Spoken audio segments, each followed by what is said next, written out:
we also know that equal pay day is not just about a single check, right? It's about how much money Black women lose out on. And Black women lose out on around $1 million in income over the course of their lifetime due to the pay gap.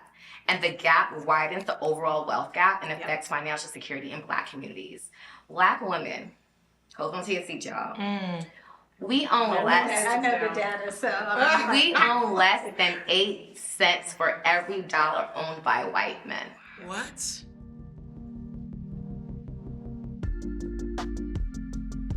Imagine having to work 9 months into 2022 to get paid what white men were paid in 2021 alone.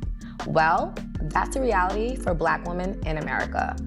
And let's be clear, it's not because Black women are less qualified or less likely to ask for raises and promotions. We're paid less because of systemic racism and discriminatory practices that has undervalued Black women for decades. Black women deserve fair pay. And it's time we close the pay gap. Today, on Black Women Equal Pay Day, Essence and Leanin.org come together to highlight the barriers that Black women face in the workplace to ensure that Black women are and stay in their bag moving forward. My name is Nikki Tucker, head of social at Leanin.org, and I'm joined by 3 amazing, fearless leaders. Let's welcome them. Okay, ladies, let's get into it. We know that Black women are paid less than white men and women, even when we're doing the same exact jobs. How has being underpaid impacted your career and lifestyle over the years? Why do you assume that we're underpaid? I mean. The numbers don't lie. No, the numbers don't lie. I guess for my personal journey, I gravitated to sales, really and truly because I felt sales was a meritocracy. And early on in my career, I made a lot of money from commission until I started moving into actually management. And I actually did find out, ladies, that I was underpaid. We had a very transparent sort of relationship, my colleagues and I. When I moved into management, we were all sort of talking about how much we made. I had a larger team than what he had at that time. So I was deeply disappointed and thought all along that this was truly like a meritocracy. I'm in sales, numbers don't lie. I had the highest performing team, and here I am being paid almost $100,000 less than my white counterpart. And what I did, because again, I'm a fighter. Yeah. I know, I'm a fighter, but I'm a fighter, ladies, I'm a fighter. And I'm very fortunate for an organization called Advertising Women of New York, which I was a member of. It's now renamed as She Runs It. And She Runs It really exposed me to other colleagues, women who were in the industry across marketing, sales, and advertising.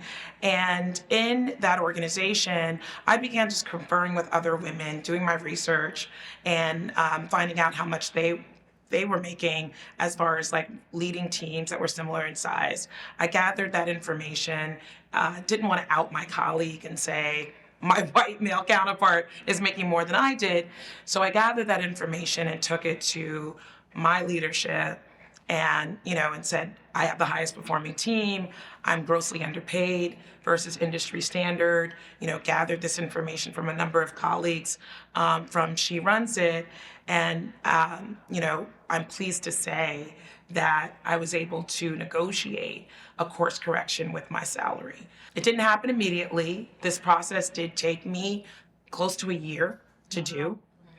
So that is unfortunate. That data and just, again, your network is your net worth. I truly believe in that. And I've been underpaid, especially and in particular, moving from being in the for-profit or nonprofit industry and pursuing a career path in the not-for-profit industry and moving into for-profit. That's where, when I transitioned, I was underpaid relative to a peer who was technically more junior than me. It left me, feeling a bit bruised because they should have paid me what I was worth. I had the experience, I had credentials and all of that, and I was more senior and should have been making more money.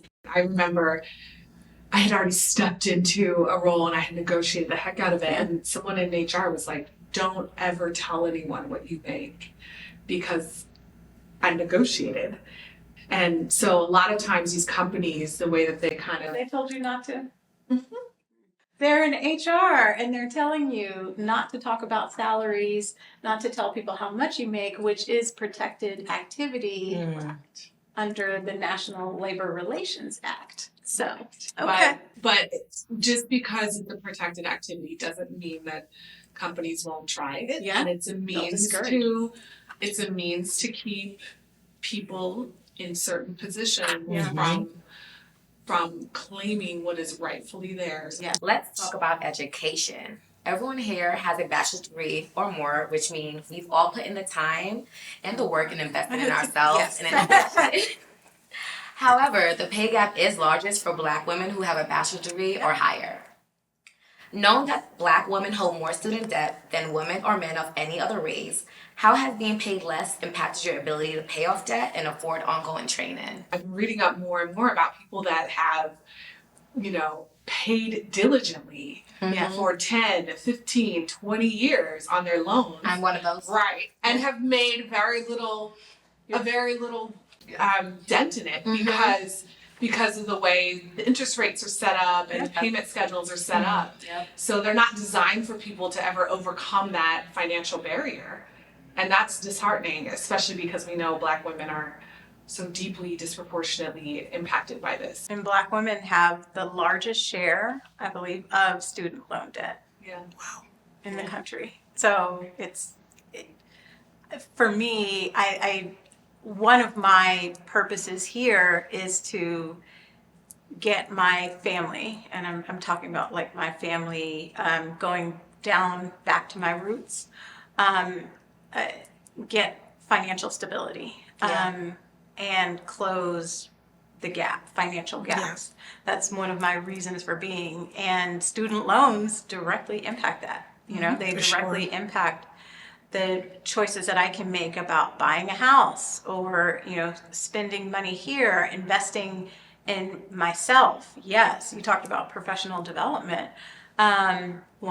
Your companies hopefully offer some sort of professional development. Yeah. Invest in Black women, invest in your employees. And, there might be other classes or further education or something that you want to take. And when you've got student loans, that are due and the monthly bill is upper hundreds or thousands, you're making real life choices. I was very fortunate where I went to a city university, so I walked away with no debt for undergrad, and then Right. Yes. walked away with no debt for undergrad. And then later on, as an executive, I went back and got my executive MBA at an Ivy. So used the money that I'd made as an executive to sort of what I call gentrify the education. So that was my path. So I was super fortunate, and shout out to Baruch, very fortunate to go to an excellent city university and not have any debt. I want to take a moment to celebrate all three of you women. Pauline and Erica are in the C-suite, and Katrina is a VP. Getting to this level is no easy feat, especially considering the barriers we face as Black women. Black women are severely underrepresented in senior leadership. We account for less than 2% of both VP level employees and the C-suite. Have you and any other Black women experiences? How have you navigated these experiences to be able to advance into leadership roles? We've definitely all experienced that. I will say for my own personal journey, I go where I'm celebrated. Say that again. I go where I'm celebrated. Do everyone Yes. hear that? Yes. Okay. I go where I am celebrated. And, I say that with great intention because I don't know if I'm the youngest of 6 kids. I was always the rebel, and sort of, walked to beat to my own drum, so to speak. And really for me, how that's guided my career is I was loyal to my career versus the job. So, I was blessed to have a great ally in one of my first bosses who was a chief revenue officer early on in my career, white male, who saw in me, he's like, you're going to be great, right? And saw in me, like that was where the seed was planted to be a chief revenue officer. Never really had that sort of experience yet again, though, where, you know, I was promoted about 4 times in that role or at that company, and really felt like things were boundless for me. What I found throughout my career was I would be celebrated initially and then be faced with a lot of microaggression and second guessing of judgment. And how I've been able to excel in my career was really moving to different companies and going further and further up that career ladder. We talk about the middle rung and why it's broken. And yes, Black women are not getting promoted, less likely to get promoted. And they're also just opting out. When you look at those numbers and seeing Black women become entrepreneurs, which I think is amazing, but I wonder often how many have stepped off their career track because it's too much. It's too much. I feel very fortunate to be at Essence. Yes. You know, our mission is to deeply serve Black women. And before coming to Essence, I had been interviewing for CMO jobs for probably 2 years. Wow. And you know what the main criteria was? To have been a CMO before. And how do you ever get to that role? It took Essence seeing me, not having an arbitrary set of requirements, but looking at my body of work and who I was and what I could bring to the brand and to Essence Ventures, the many brands. It took a Black man entrepreneur, Rich Dennis, to allow me to step into that role. And the goalposts didn't move. They didn't change halfway through the interview process. Or when you get the job. Yeah, when we get the job. It's just like, we just need you to show up as you are every single day. It's the assumption of competency, but also the extension of grace, right? Right. So Yes. that you will come in and bring all of your brilliance and all of your expertise and your experience, and you will kill it, right? And you will get some grace and some understanding because you will make mistakes. Yeah, well, and we talk about that openly. Yeah. About having a culture of failure where failure is embraced. Our leadership, our whole C-suite, our leaders, our chairman, our CEO, give themselves permission to fail. Yes. And fail often. And we've repeatedly talked about if we aren't failing, we actually aren't learning and growing. Yeah. And there's just like, I could feel my shoulders relax for the first time ever. You know what I mean? I want to add to that what you're saying in terms of the feeling free and to just acknowledge Richelieu Dennis and Caroline Wanga for seeing us. That sort of anxiety that you talk about is real. Especially when you're in white spaces. And like Erica, I would get that sort of VP or SVP role, but not the top C-level job because they always felt more comfortable with a white man in that seat. I mean, I've never In my experience. thought of VP or C-level role until now that I'm getting older and seeing, Black women as VPs, Black women in C-suite. And now I'm like, maybe I do have higher genes and I just never thought about it because I've never seen it. You do. And we have to continue to bring women You have to bring them up. with us along the journey. I have fallen into the trap, even recently in my career, of working myself down to the bone. And having to prove that I'm worth every penny you gave me, which probably wasn't enough according to stats. Was not enough. Likely, You know what I mean? Killing myself just so I can just so someone else can tell me whether or not I've hit my bonus target because I've gotten an arbitrary score.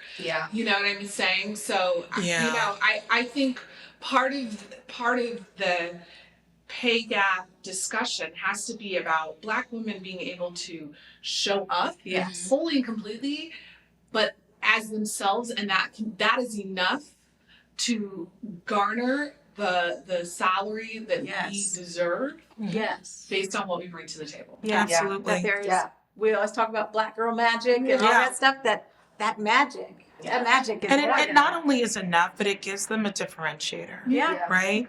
A homogenous sort of workforce does not spur innovation or growth.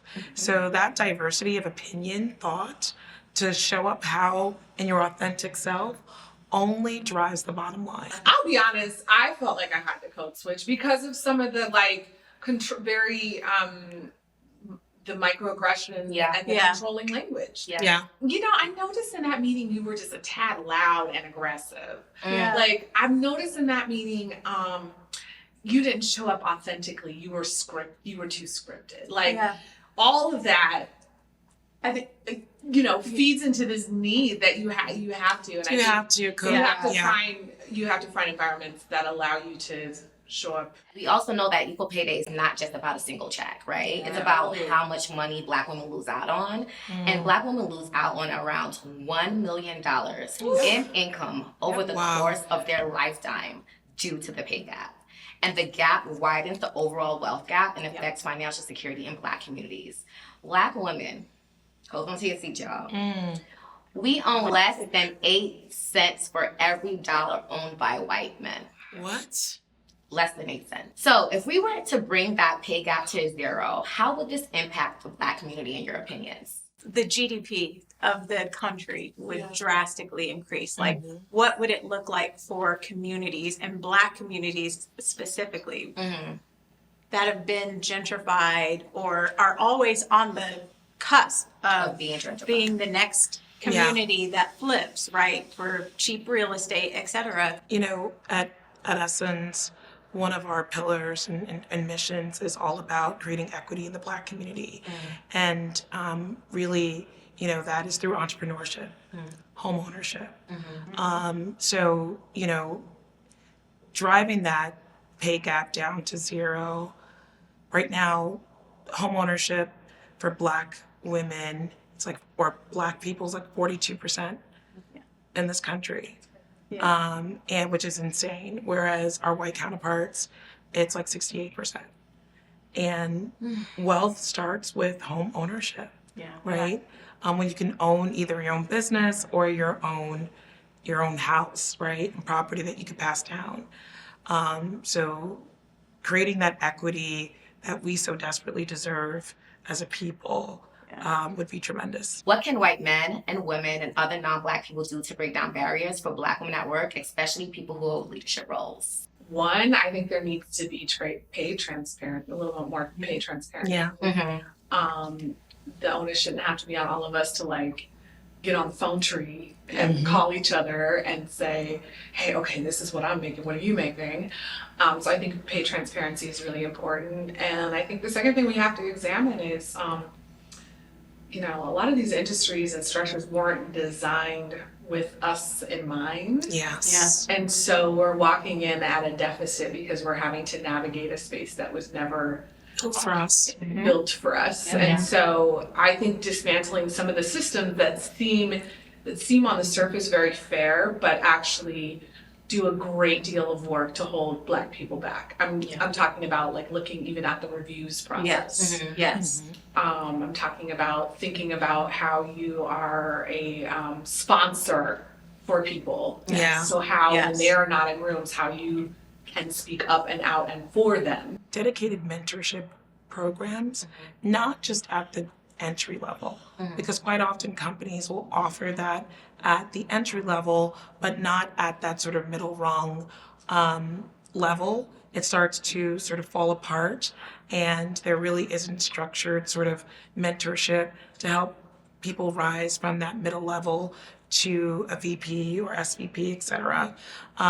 So I would say that really, again, that system of paying it forward more formally, having those sorts of programs, especially in highly matrix corporations. So Katrina, this question is for you. We know Black women experience an unequal playing field even before they start in the world. For example, in one study, placing a stereotypical Black sounding name with a stereotypical white sounding name on a candidate's resume resulted in 50% more callbacks. That's an equivalent of 8 years of work experience. With your experience working in HR for over a decade, how can companies and leaders reduce bias in hiring and promotions? A few things that you can do. One, you can set targets, diversity targets by both race and gender. So only roughly 7% of companies actually set targets by both race and gender when setting representation targets, overall representation targets. You have to look at both because Black women exist at the intersection of both race and gender, and we need you to see us.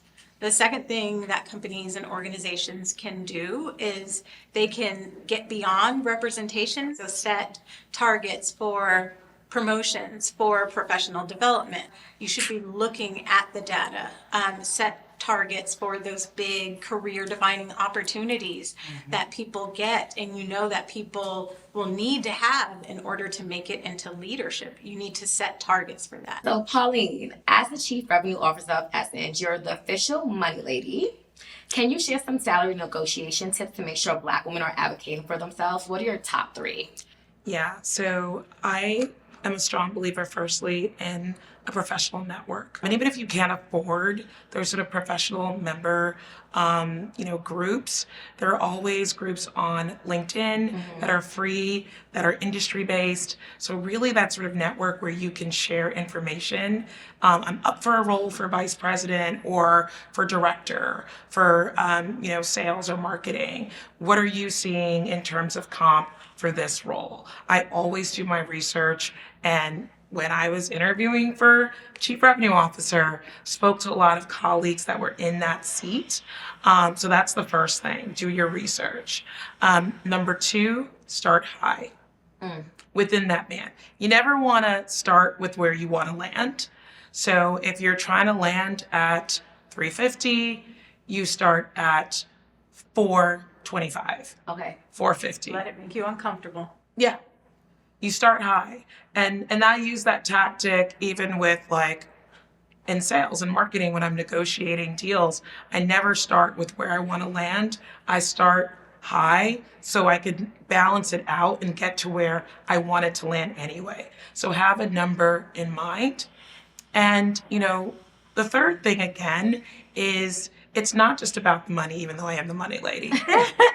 It is about the money, but it's also about your happiness, which is intangible, right? So also when you're negotiating, you really want to make sure that this is an environment where you can thrive. Ask the right questions about, the culture. How are they promoting and how do they treat employees in certain situations? Do your homework so you know that this is an area or a company where you can really thrive and be happy and successful in. So, Erica, as the Chief Marketing Officer of Essence, you advocate for and champion Black women. I'm sure it's a buzzkill for you to pitch Essence to companies that do not have Black women in positions of power. How can companies and organizations ensure Black women are in positions of power, aka leadership roles, so they have a seat at the table? The first thing is flattening your org. What I mean by flattening your org is allowing even your interns to come into the room and allowing even your interns and your coordinators to have an opinion, embracing ideas and allowing them to champion and actually execute against those. And so I think companies, one, have to not think so hierarchical in how they work with their employees. Well, ladies, we talked about the stark realities of the pay gap, but I want to know, what is your vision for Black women in the future and how do you see us thriving? Global domination. Yeah. Right. Ooh, say that louder. Global domination. Love that. I think we already are there. Yeah. Sometimes we just don't realize how powerful we actually are. Yeah. My wish for Black women is that we recognize and see that in ourselves and we act. Yes. My wish is for Black women to be fully immersed in joy and for rest, to thrive and to live in abundance, in full abundance in every area of your life and seize every opportunity for those things.